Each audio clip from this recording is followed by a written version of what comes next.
They took a video. I know. I was going to bring it, but I didn't.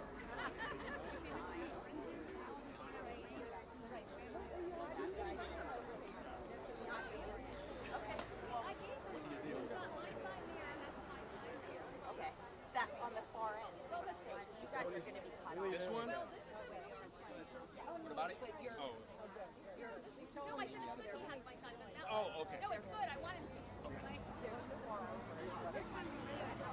So that's why I'm worried. I'm not looking for the very You guys, just a quick smile. You guys. Hi, Josh. You guys all look here. Ready? This guy wants us to smile. Here we go. 1, 2, 3. Yeah, I'm excited. Get your face. Just my dad. I was trying. I know you. Huh? Oh, you know his brother's here. What? His brother's here. I recognize him. His brother's here. No. Yeah. Yeah? Your brother's here, right? That. That. I've seen you at the process house. My house? You've been like, for what? Oh, for like photo shoots? No. I was friends with your dad. I recognize you. I know I've seen you as a prostitute. Oh.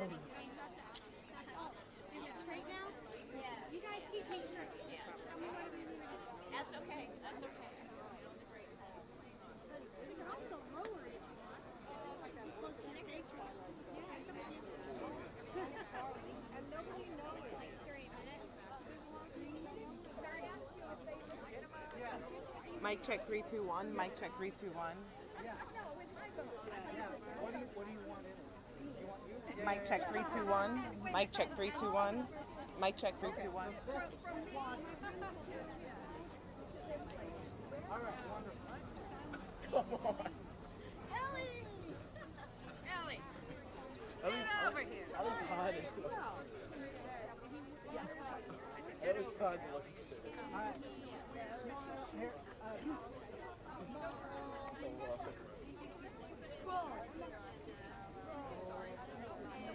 Nah, it's good, bro. It's Christ. We're not gonna get famous without it. All press.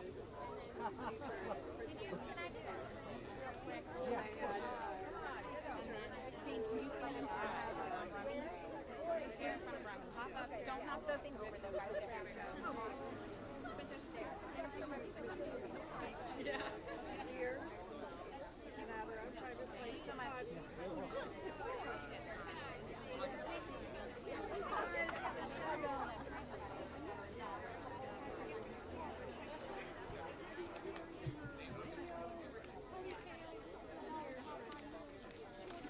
More than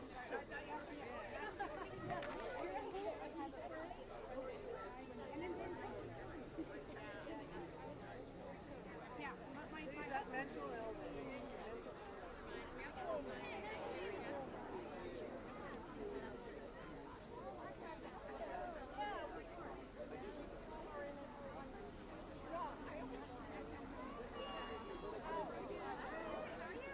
Their arm's going to get heavy. It's going to land right here.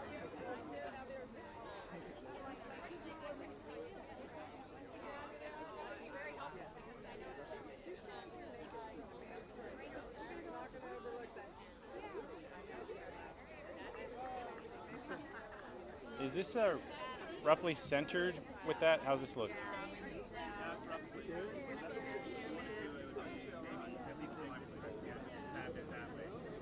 Didn't have to thing on.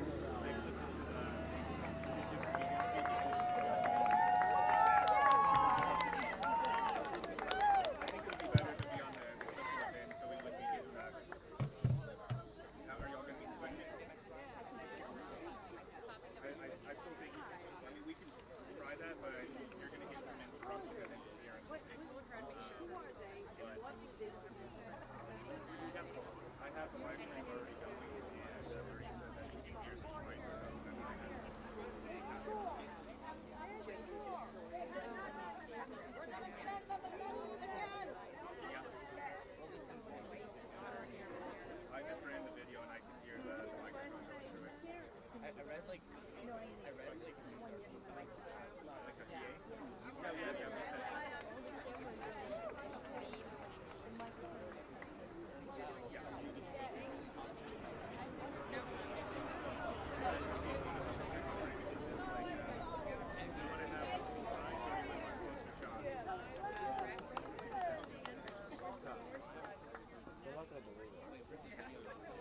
Dang it. Don't worry.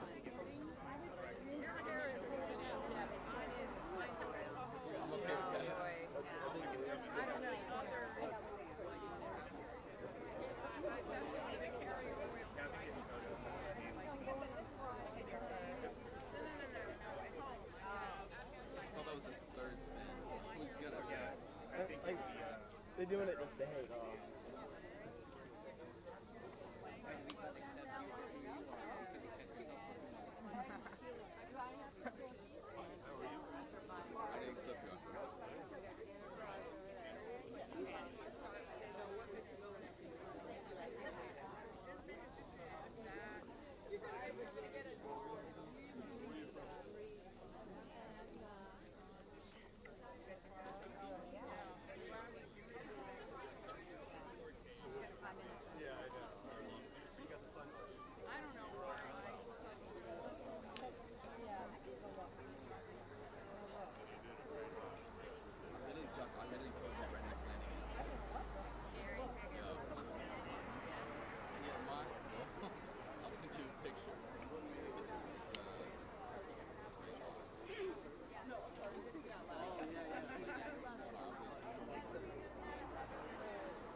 All right, we can get rolling here. All right, everybody, media good? You guys good? All right. Well, thank you so much for joining us today. I'm Victoria Cobb, president of the Founding Freedoms Law Center, which is the legal division of the Family Foundation of Virginia. We are here in Loudoun County because 2 boys are being punished, not for violence, not for sexual harassment, but for simply asking a question and speaking the truth. Their privacy was violated. They asked why. They are now being punished for opposing the violation of their own privacy. They simply acknowledge the reality that boys and girls are different. For that, the school district now seeks to punish them and bully them into silence and submission. In the story of the Emperor's New Clothes, as a hoodwinked emperor boldly marches through his empire in the imaginary robes designed by rascal charlatans, almost everybody plays along. Some out of loyalty to the regime, others out of fear for repercussions. It wasn't until one boy, I imagine similar age to the 3 boys in this story, decided to ask the obvious question that everyone must have been thinking. Then others began to join in. Just like the boy in the story, we have 3 boys in ours. In the absence of those to speak up and protect them and their privacy, they spoke up themselves. And now they face the wrath of a humiliated administration having to defend their insane policies, which deny biological differences, destroy privacy, and demand adherence to their ideological insanity. Loudoun County has taken Title IX, meant to protect students, and twisted it into a weapon. They have chosen ideology over safety. They have chosen power over parents. They have chosen punishment over protection. The facts are simple. A female student recorded boys in a locker room. The boys objected, they spoke up. Instead of protecting them, the school turned on them. The message is unmistakable. Speak the truth, and you'll be silenced. Question the administration, and you'll be punished. Refuse insanity, and you'll be made an example. Loudoun County has failed again and again. It failed to protect a girl from sexual assault. It failed to protect boys from the invasion of privacy. And now it fails to protect the truth itself. But these children are not alone. These parents are not alone. And with the Founding Freedoms Law Center and all who have shown up today, they will not be abandoned. We will never stop fighting for these boys. We will take whatever course the law allows us to, whatever necessary. We will clear their names. We will protect their futures. We will fight until justice is done. With us here today are some special guests that are going to also join in their support. So I'm very honored to be next able to introduce the current Lieutenant Governor of our great Commonwealth, who has been part of an administration who has stood for parents from day one. These boys and the rest of their parents and parents all across the Commonwealth have this Lieutenant Governor and our current governor to thank for many of the really great efforts made to put sanity back into our schools, to put sanity back into our policies, and we are thrilled to have her here today to stand in support. Thank you, Lieutenant Governor. Thank you, Victoria. Thank you. Ladies and gentlemen, it is time for the insanity to stop. It is time for everyone to recognize what is settled truth. Girls are girls and boys are boys. I cannot believe that we are here today having to talk about these things that everybody understands as plain common sense. Here we are, we're talking about three young boys who have been punished because they were trying to do the noble thing and saying they were not comfortable having to undress in front of girls. Now, normally we would applaud that, would we not? And instead, this school system has decided they are going to use the parents' own tax money against them and punish these boys. And so now they are branded, these young men are branded with a label that no parent wants them to have as folks, as boys who have sexually harassed at their young age. Think about that. What are we supposed to do now? Well, I'll tell you what we can do. There are things called elections. And yes, and you would think that 4 years ago, 2021, when elections happened, because of what happened here especially, to say, no more will we go down this road. And so we were elected to stop the insanity, but apparently the school system has not heard that message. Well, this year we've got another election. And so I'm asking you to continue to support me for governor of our great Commonwealth of Virginia. Folks, this is not just a wake-up call for Loudoun County. It's a wake-up call for all of Virginia. In fact, it's a wake-up call for all of America, because the fact that we're here just tells you something has gone very wrong. Something has gone very wrong. Just 4 years ago, we had a young boy who walked into a restroom and raped a young woman. And then he was moved to another school and did it again. And are we not protecting our young girls? Are we not doing, you know, none of this makes any sense.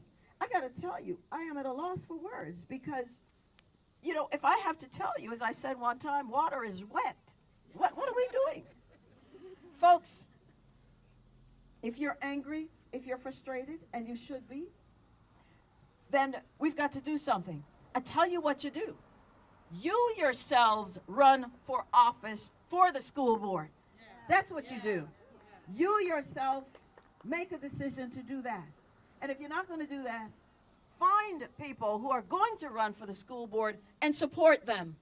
There was a time then we thought, well, you know, it's just a school board election. It doesn't, you know. No. Every election is important. I don't care if it's chief dog catcher. Find yourself there. How are you doing? This is not something that you should be seeing. But you know what this tells you? that your government is you, starts with you. I wasn't doing this at your age. I wasn't doing any of this at your age, but this is good. This is good opportunity for you to understand that this is what you're supposed to do when things aren't right. When things aren't right, this is what you do. And so what we're doing is preserving justice for the next generation. We, all of us, are making the darkness tremble because this is darkness. Instead of protecting these young men who wanted to make sure, these 3 young men, 2 of them have instead been, 2 of these young men have been brought to some kind of justice, somebody's idea of justice. Why? Why, my friends, why? So I say again to you, our kids deserve better. Our schools must do better. We have where our children, some of them aren't even learning. They're not even learning. And so instead of them talking about teaching reading, writing, and arithmetic, we are here talking about girls. Girls who are not protected, by the way, as they should be under Title IX. And boys now also apparently not protected. And we have the families. We have the families, and this has caused upheaval in our families. Let's understand. We cannot stay silent. As your lieutenant governor, I could not stay silent. And as the Republican nominee for governor, I could not stay silent. And as an immigrant to this great country, I cannot believe that this is what we're finding in America. I cannot believe it. And with me as governor, it's not going to continue. I will ensure that I stand with you. God bless all of you. Thank you for coming out today. Right is right.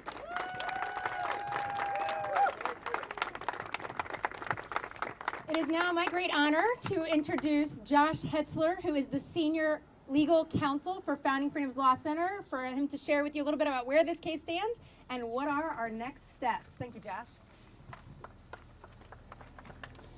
Well, good afternoon. As Victoria said, I'm Josh Hetzler, Senior Legal Counsel for Founding Freedoms Law Center, and we are very proud to represent these Loudoun boys and their families. On Friday, Loudoun County Public Schools determined that 2 16-year-old boys were guilty of sexual harassment and sex-based discrimination under Title IX. Their supposed offense? They simply expressed confusion and discomfort when a female entered the boys' locker room and secretly recorded them. As punishment, both boys have been banned from campus, preventing them from participating in academic and extracurricular activities that are crucial for the first 2 weeks of school. One of them, though no longer even a student in the district, was still targeted to be made an example. The other has been ordered to meet with administrators to develop a behavioral correction plan, which we can only assume will involve required compliance to the school district's gender ideology indoctrination. The Founding Freedoms Law Center, in partnership with America First Legal, is preparing next steps to defend these boys.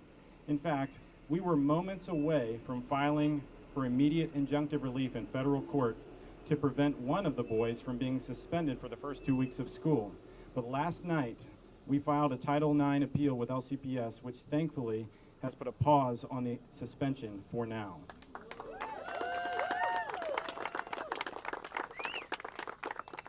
If LCPS fails again to do the right thing, we will have no choice but to pursue swift legal action in the coming days.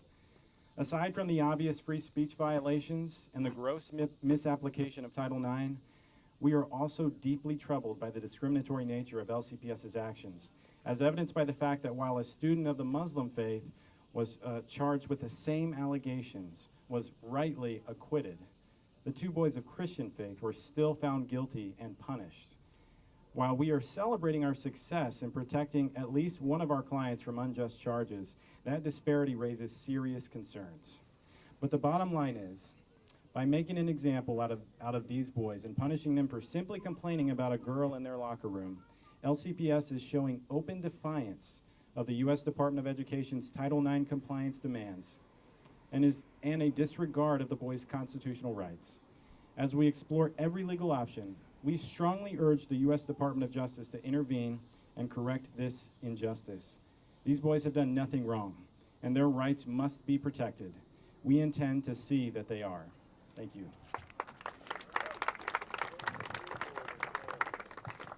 We know you're anxious to hear the voice of the parents, and so it is our honor to bring forward Seth Wolf, who is our client, a dad of one of these boys, also has another child in the school system. And the one thing I just want to say for folks who don't realize, without their bravery and willingness to bring this forward, these kind of practices would remain in the dark. It requires brave parents willing to fight back for us to make change. So we are incredibly thankful to Seth and the other parents. Hello, good afternoon. My name is Seth Wolf. I'm a father of one of the children that was affected by this. I'm here today to speak on two things. One, the truth, and the other, what's going on right now. Our son has become the latest casualty of Loudoun County's woke policies. Instead of protecting students' privacy and acknowledging biological reality, the school system has punished innocent boys with trumped-up charges that could jeopardize their future. My heart is devastated. Our 16-year-olds are now branded for life simply because they spoke up about the truth. His privacy was violated in the locker room. He was secretly videotaped. This is a gross abuse of authority. Title IX should protect children. It should not be weaponized to silence free speech and punish religious convictions. Loudoun County chose ideology over common sense, and every parent should be alarmed. Because if it can happen to my child, it can happen to your child. The school is the real bullies here. We are appealing the decision, and we are preparing for a lawsuit. We will not stop fighting until our son's rights and the rights of all students are protected.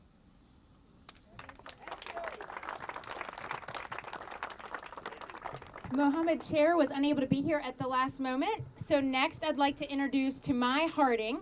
I'd like to welcome her to the stage. She is a faithful and powerful advocate for Loudoun County parents in this community. Today, she shares with you the statement of one of our clients who could not be with us today because she and her family have moved out of state after experiencing targeting of their son in this district. She'll read a statement on behalf of Renee Smith. Thank you, Tumai.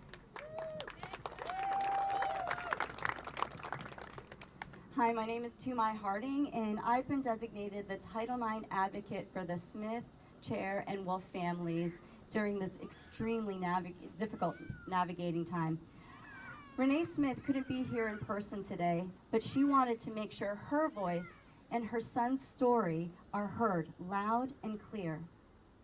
Loudoun County Public Schools branded my son with one of the most damaging labels you can put on a young man: sexual harassment. And for what? For referring to a biological girl as girl? That's not harassment, that's truth.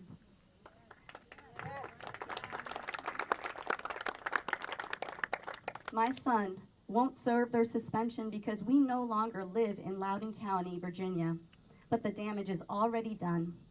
That the false label will follow him, threatening his reputation and his mental and emotional well-being. Let's be clear, LCPS broke the law. They ignored Title IX, created this environment, and then scapegoated my son to cover their own failures. This lawsuit is bigger than one student. It's about every family who expects schools to follow the law instead of twisting it into a weapon against children. Title IX was meant to protect kids, not punish them for speaking the truth. We're here today because law matters and because the truth matters. These are Renee's words, and I'm honored to share them here with you today. Thank you.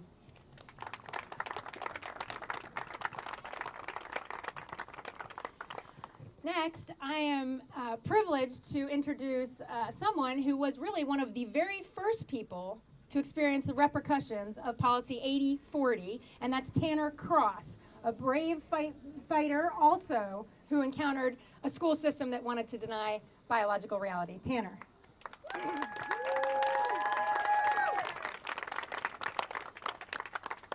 Thank you all for coming out here and just supporting truth. And I'm here to support Mr. Wolf and that other young man that was persecuted just for truth, just for believing that a young lady doesn't belong in the boys' locker room. Let me kind of go back and give you a timeline of the harm of 8040, policy 8040 that is. About 4 years ago, I was a physical education teacher for Loudoun County Public Schools, and I was invited to a public forum where I expressed my views that I wouldn't use pronouns that are inconsistent with biological sex. Basically, I wouldn't call a boy a girl and a girl a boy. And 2 other teachers and I were investigated just for that simple truth, okay? So the reason that we're here today is to protect truth and stand for young men, okay? And thank you for their fortitude for just standing up and just saying this isn't right. And they need to be supported, okay? And I believe we have an administration coming in here that's gonna support that truth as well. And we talk about accountability a lot. Accountability to this, accountability to that. The best way to hold these harmful ideologies against kids is to go to your local precinct and vote for Winsome Sears. It's really that simple.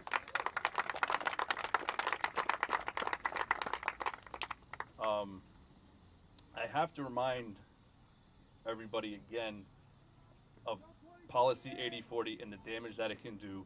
Not only does it persecute teachers for their belief systems, it also allows biological boys to go into the bathrooms of girls and sexually assault them, like it's been mentioned before 2 times here. And so just do the right thing. I believe in the state of Virginia to make the right decision. Coming here soon. Thank you.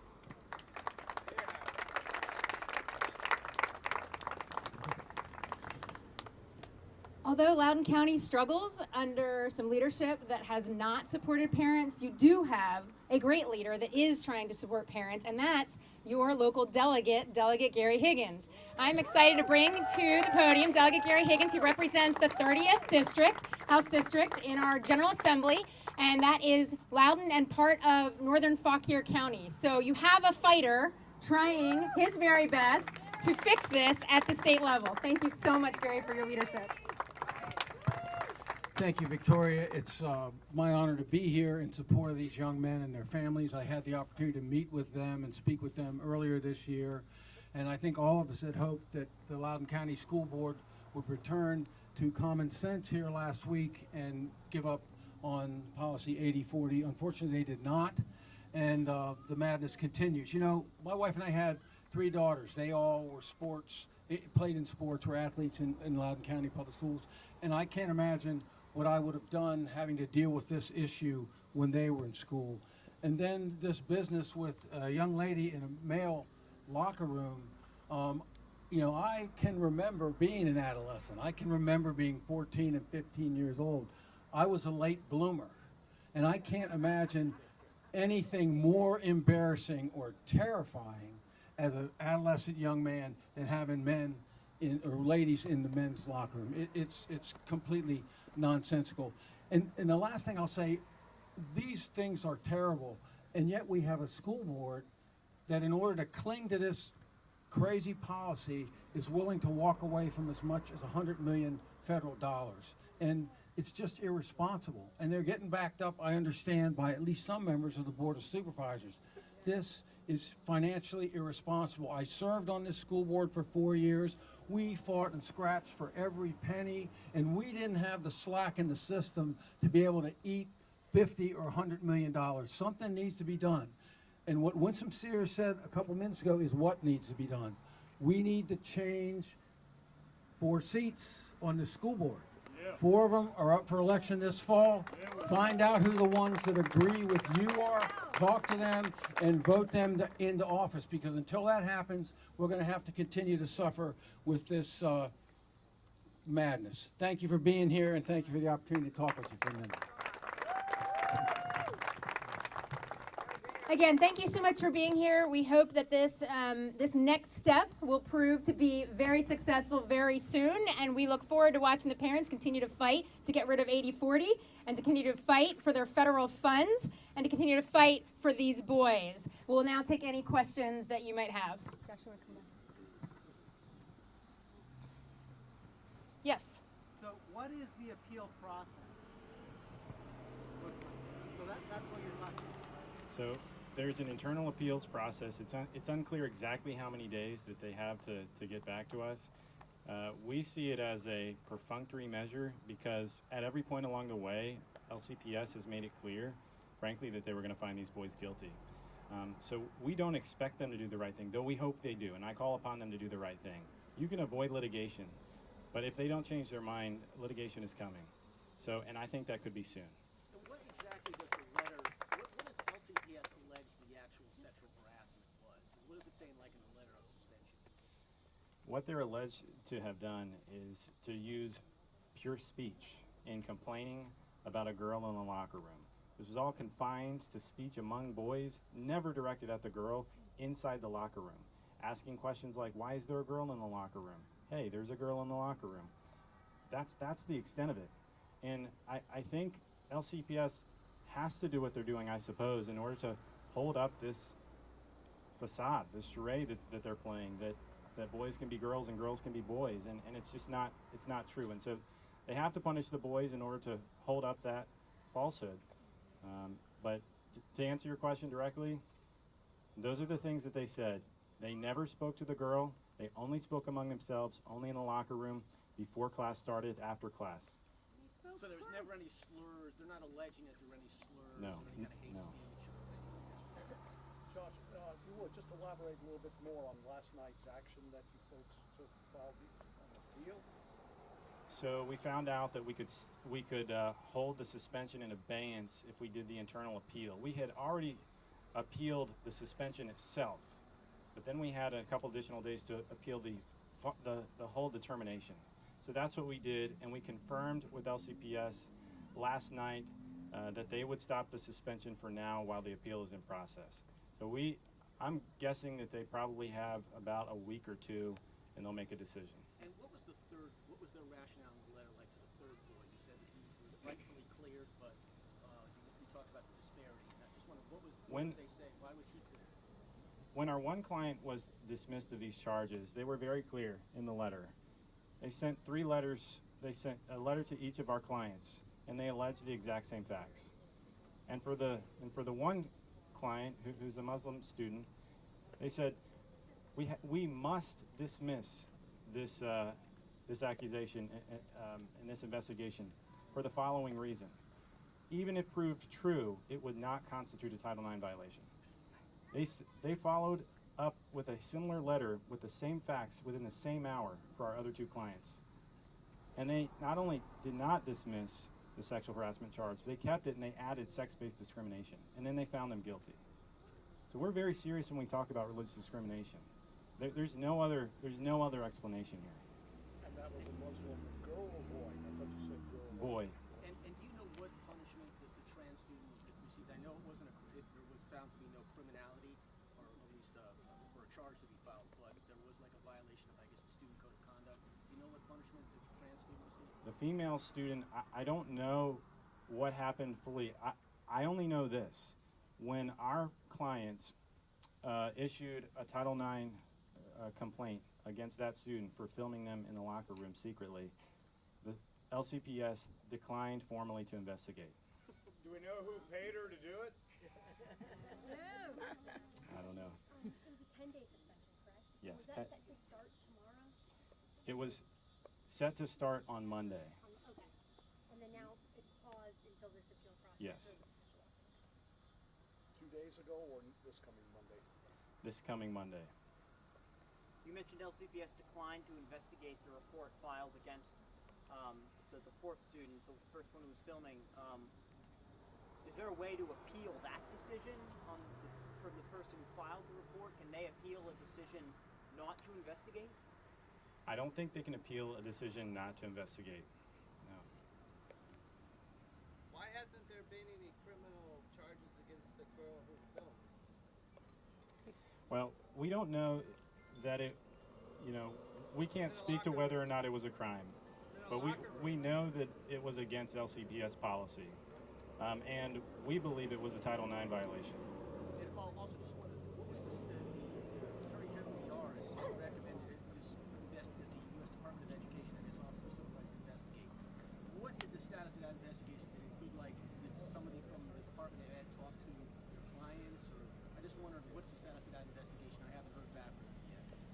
I've been informed by the Department of Education that they have opened a formal investigation over our case. Since they're investigating, they haven't been in communication with me, so we're waiting to see what they do. Okay, this probably needs to be the last question. Just clarify, just to make sure, so the female student was not punished for the actual reporting, to your knowledge? I don't know if she was punished. I know she was not punished. She was not investigated for Title IX violation, and she was not punished for that. All right. Okay, I think with that, one more question. I have a question. What is the ethnicity of the two boys who are still being faced with suspension? I obviously I believe they're Caucasian, both Caucasian boys. And the ethnicity of the Muslim student?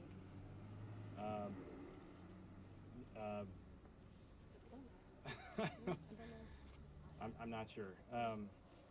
Middle Eastern of some kind. I'm just wondering if it follows in line with some of their equity policies. That's an interesting question. In addition to, I mean, dismissing the Muslim student, but charging the Caucasian student seems to be a racist thing. All right, with that, we're going to go ahead and close out. We appreciate you guys coming. Thank you so much.